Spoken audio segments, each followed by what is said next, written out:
grows there either bites, stings, or it's poisonous. Well, it doesn't matter. I can handle anything after being stuck here for an extra year. And losing any chance I may have had with the colonel. Yeah, you say that now, but I remember a certain tarantula that once set you to dancing and prancing all around the office.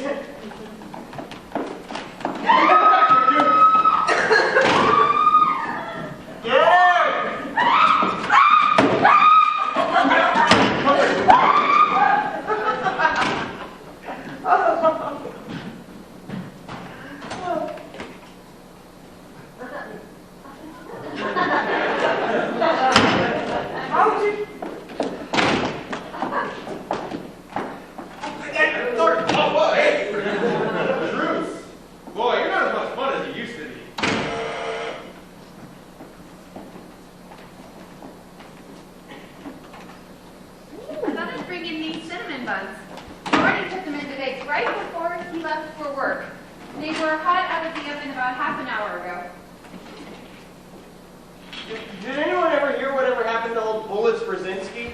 I heard he got shot. Gwen, is it true? Was Willis shot? Yes, unfortunately he did accidentally shoot himself. That's why I now have so much spare time on my hands. Well, don't keep us in suspense. Give us all the juicy details. Okay. The strap on his shoulder holster broke, and in order to keep his weapon with him, he was carrying it around tucked into his waistband. One of the Marines told him they thought it was a pretty dangerous practice. I can certainly think of a lot safer places to carry a gun. Awfully close to his brain, wasn't it? Bullets apparently grabbed it in order to demonstrate that he knew how to handle a gun. It snagged on something and went off. He shot himself right in the thigh. He missed the vital organ by less than an inch. So I guess he's not a sharpshooter after all then. Maybe he's just extremely lucky. So is it true he retired then? Well, yes, at least from the State Department. Yeah, he didn't feel he could continue in the foreign service after something like that. It was just too embarrassing. So what do you think he's going to do now? Well, he's probably suckling off of Social Security. Well, actually, rumor has it he's joined a traveling circus. And he's opening up a shooting gallery. See you tonight, Hotbuns. Oh.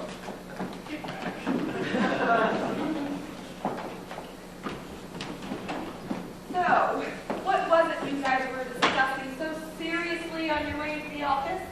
Things seemed a bit tense between you. You remember that trip we made past the tank range last week? Yeah, you were arguing about what tanks you saw. You said that they were the usual older models, and Thorny said that at least 3 of them were the newer models. Well, it turns out Thorny was right. The Brits made a trip past the tank range and confirmed that his sighting was the first that the newer model tanks had been seen in the country. Well, that's great.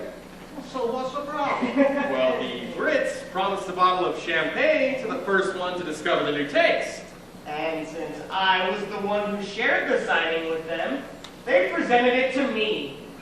And before I could even leave their embassy, the British colonel reached over, grabbed the bottle, and popped the cork.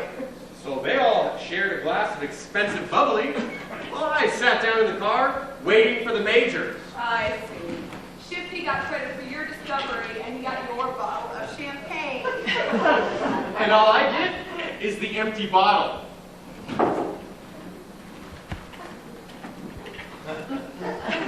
Hey, Coo, I don't suppose you want to leave this bit of evidence behind.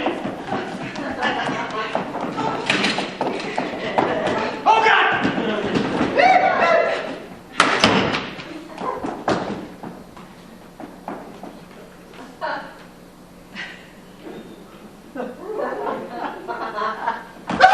You give me that gun. I got plenty more darts. You know, you're not as much fun as you used to be, Coo. I resent that. I was never much fun to begin with, and don't you forget it. You know, I thought the intel field would be a little different, but it's just like the rest of the military. The sergeants do all the work, and the officers get all the credit. Hey, I did tell them that you were the first one to identify the tank. Yeah, after you drank all my champagne. Well, why don't you take it up with the British government then? You did get orders to London, right? Gwen is certainly looking forward to the change. She's missed all that cultural stuff. Oh. You know, theater and all that stuffy stuff like that. Oh. Wait. You got the assignment orders that the ambassador was hoping for. Where did he end up being assigned? How did you get that? Good luck. Okay. I've just come to say my farewells, everyone. I've been reassigned to a small Central African country that promises to be even more exciting than it was here. I understand they are constantly having revolutions.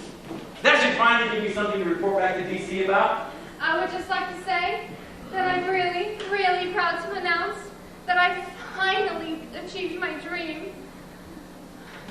I will be in charge of this mission, as I should have been all along. Mr. Ambassador, whatever made you change your mind about the communists? Actually, his change of heart regarding the communists came about on the ambassador's trip out to the coast with his wife. Yeah, I heard about that. I heard his car broke down, leaving him stranded in the middle of nowhere. Yes, and then a little old peasant couple came along in a horse-drawn wagon, if you can believe it. Hooked our car right to their wagon and took us right into the next village.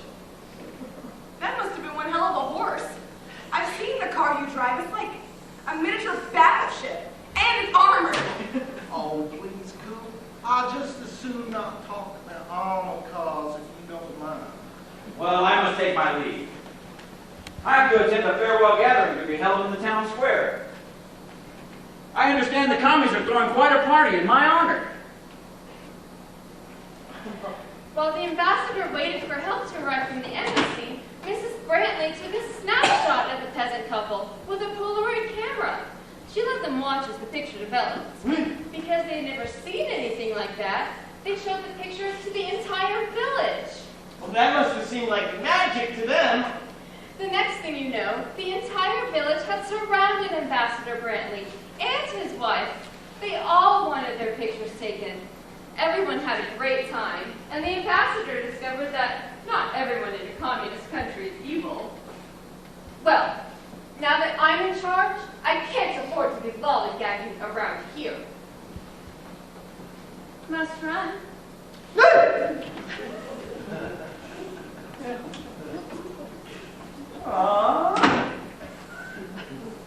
You know, most people aren't just ordinary folks trying to scrape a living by day to day. It's too bad the ambassador had to get out of the embassy and suffer a breakdown in order to discover that. Oh, I hope that is not a shot at me for not getting out and traveling more, Major. Oh, the one time I did try a trip to gather some intelligence, ooh, it turned out to be a disaster. You can't blame yourself for that, Colonel. It was Mrs. Colonel who dropped you in. Things would have been different if you'd been traveling with me instead of her. I wouldn't go there, Coop. Don't forget, the Colonel and Mrs. Colonel have reconciled. And yes, Major, you're right. From what I've observed, it's just governments that can't seem to get along. Well, I'm just happy about whatever it was that changed the ambassador. It's been months since I heard anyone say, except for the good graces of the ambassador, you guys wouldn't even be here. Everyone seems to be getting along with everyone. The French have a word for it. Détente. Wouldn't it be great if the whole world could experience it? Yeah, that would be great. I wonder if my cinnamon buns could bring about that change. Make the whole world get along. Oh, I'd love to be able to claim that my hot buns are responsible for world détente. Well, hey, if Coop can put herself in for the Purple Heart after being hit in the head by the Colonel, I don't see any reason why you can't claim that your cinnamon buns are responsible for the détente. Maybe I'll send a supply of those buns with you to Germany, sir. You could figure out a way to use them to help bring down the Berlin Wall. Like it. By the time they got to Germany, he could use them to literally break down the wall. You know, I think things have definitely improved around here. Things sure have changed, thanks to those amazing hot buns of yours, Thorny. I'm going all gooey inside. Look out, Colonel. Oh, ma'am. I'm feeling a spasm outside. No, ma'am. Come on, just for old times. Oh. Oh, come here. don't fight it. Come on. Come here. All right. I thought you got that all out of your system anyway. You know, Hortense never did figure it out. If she had, I would not have wanted to be in your shoes. I've said it before, and I'll say it again. I ain't scared of that old cow. Cool. You are aware that my wife is in my office, aren't you?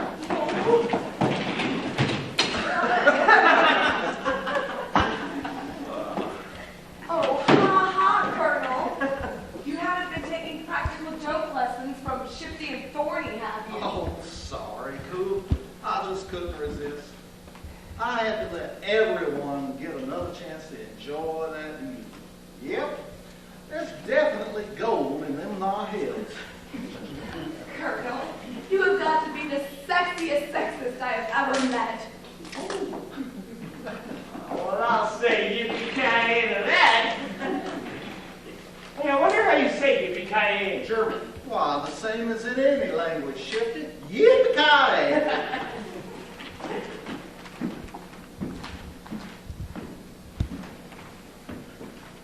You can forget about beaming me up, Scotty. I never really believed you were out there anyway.